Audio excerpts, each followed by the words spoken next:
할렐루야. 간밤에 평안하셨습니까? 오늘도 좋으신 우리 하나님의 은혜와 평강이 우리 삶에 가득 넘치길 바랍니다.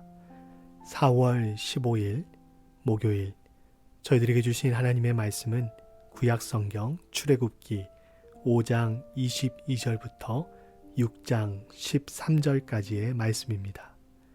구약 88쪽에 있는 출애굽기 5장 22절부터 6장 13절까지의 말씀입니다. 제가 말씀을 읽도록 하겠습니다. 모세가 여호와께 돌아와서 아뢰되, 주여, 어찌하여 이 백성이 학대를 당하게 하셨나이까? 어찌하여 나를 보내셨나이까? 내가 바로에게 들어가서 주의 이름으로 말한 후로부터 그가 이 백성을 더 학대하며 주께서도 주의 백성을 구원하지 아니하시나이다. 여호와께서 모세에게 이르시되, 이제 내가 바로에게 하는 일을 내가 보리라. 강한 손으로 말미암아 바로가 그들을 보내리라. 강한 손으로 말미암아 바로가 그들을 그 땅에서 쫓아내리라. 하나님이 모세에게 말씀하여 이르시되, 나는 여호와이니라. 내가 아브라함과 이삭과 야곱에게 전능의 하나님으로 나타났으나 나의 이름을 여호와로는 그들에게 알리지 아니하였고, 가나안 땅 곧 그들이 거류하는 땅을 그들에게 주기로 그들과 언약하였더니, 이제 애굽 사람이 종으로 삼은 이스라엘 자손의 신음소리를 내가 듣고 나의 언약을 기억하노라. 그러므로 이스라엘 자손에게 말하기를, 나는 여호와라.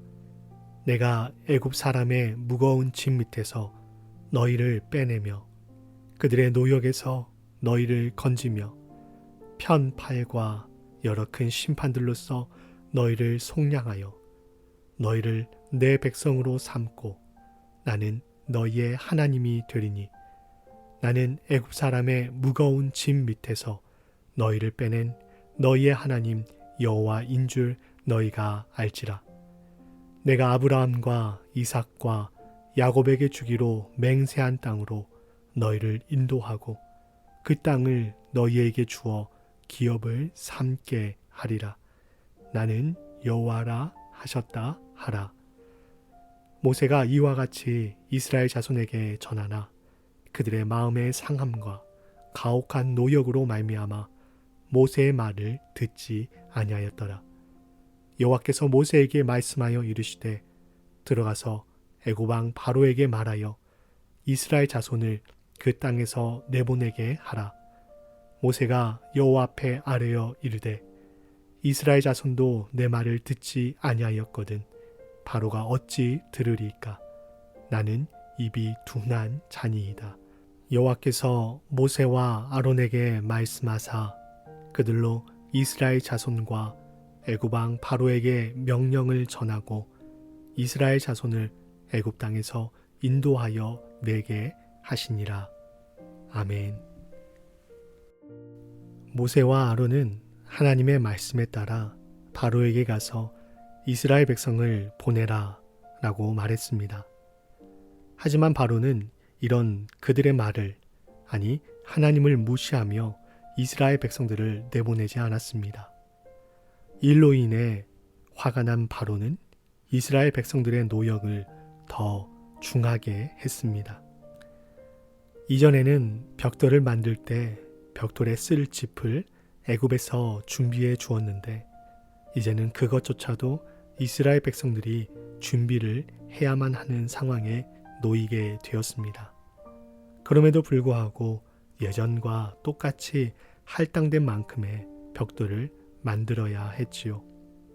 벽돌 만드는 것만으로도 충분히 고된 노역이었는데, 이런 그들의 고통이 더욱 가중되게 되었습니다. 이렇게 되자 민심이 모세와 아론에게서 돌아서게 됩니다. 백성들은 모세와 아론을 향해 너희 때문에 바로의 눈에 미운 털이 박히게 되었다라고 하면서 그들을 내몰았습니다. 모세와 아론은 분명 하나님의 말씀에 따라 바로에게 가서 하나님의 말씀을 전했을 뿐이었는데 백성들의 삶은 예전보다 더 악화되었고 자신들을 향한 백성들의 분노는 걷잡을 수 없게 되었습니다. 모세는 하나님께 나아가죠. 하나님, 왜 저를 보내셨습니까? 제가 하나님의 말씀에 따라 바로에게 가서 주의 뜻을 전한 이후로 백성들은 바로에게 더 학대를 당하고 있습니다. 라고 하면서 지금의 상황에 대해서 이야기했습니다. 하나님의 말씀대로 산다라고 하는 것은 우리에게 언제나 만사 형통을 가져다 주는 것이 아님을 우리는 기억해야 합니다. 하나님의 말씀을 지켜 행하는 일에는 때로는 위험과 손해가 뒤따르기도 합니다. 아브라함은 하나님의 부르심을 따라 본토 친척 아비의 집을 떠나게 됩니다.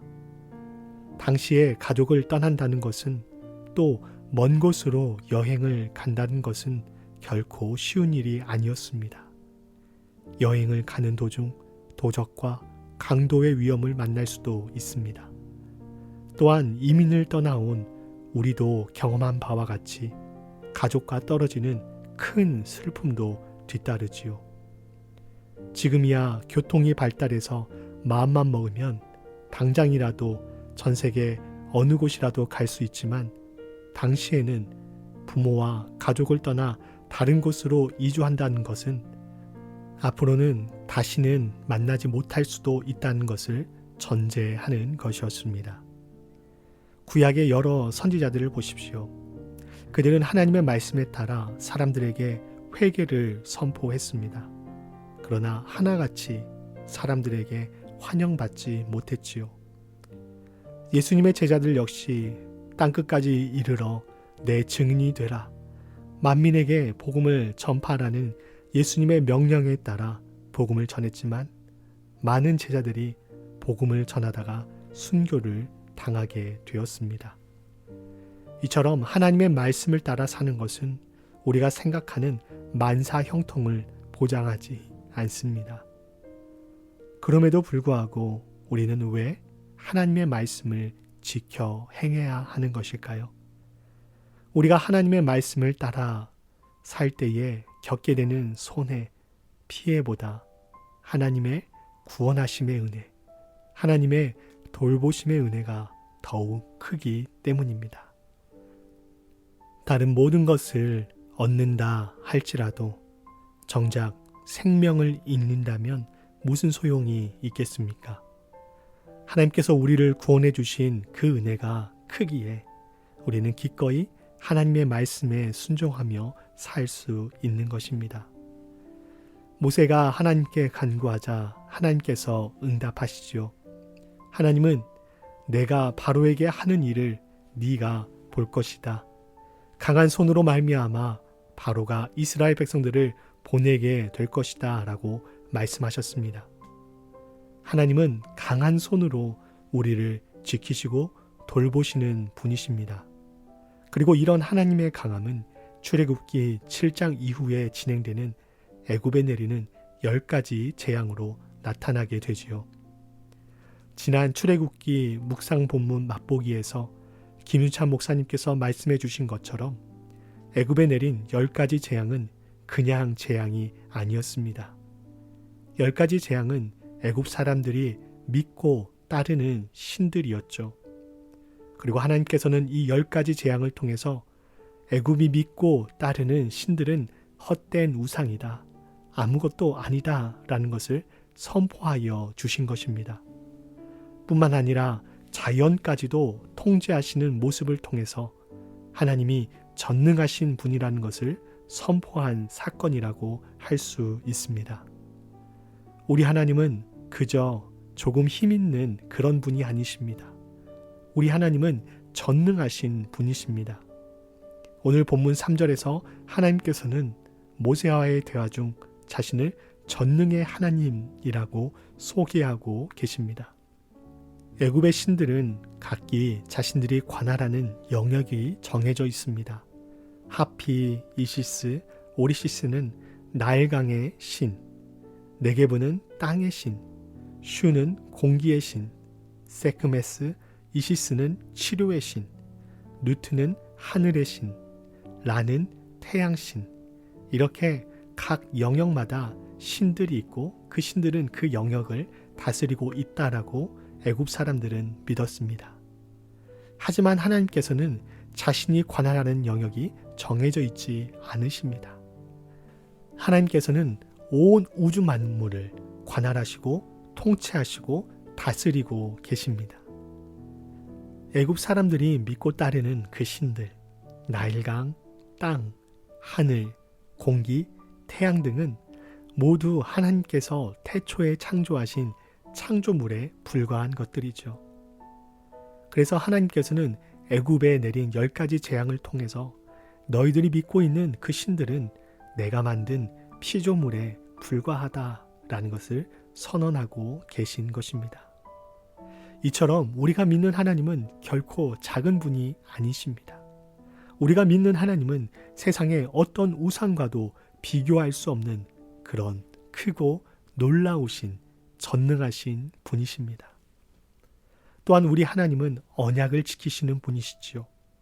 오늘 말씀 6장 5절에서 하나님은 이제 애굽 사람이 종으로 삼은 이스라엘 자손의 신음소리를 내가 듣고 나의 언약을 기억하노라 라고 말씀하셨습니다. 이 언약은 바로 아브라함과 하신 언약이죠. 하나님께서 아브라함에게 큰 민족을 이루게 하시겠다고 창세기 12장에서 약속하셨습니다.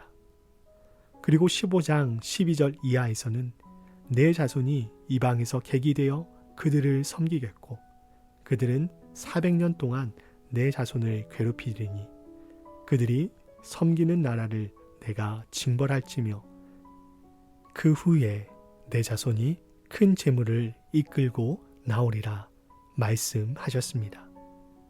그 약속을 하나님께서는 기억하고 계셨고 이제 그 약속을 이행하시겠다라고 말씀하고 계신 것입니다.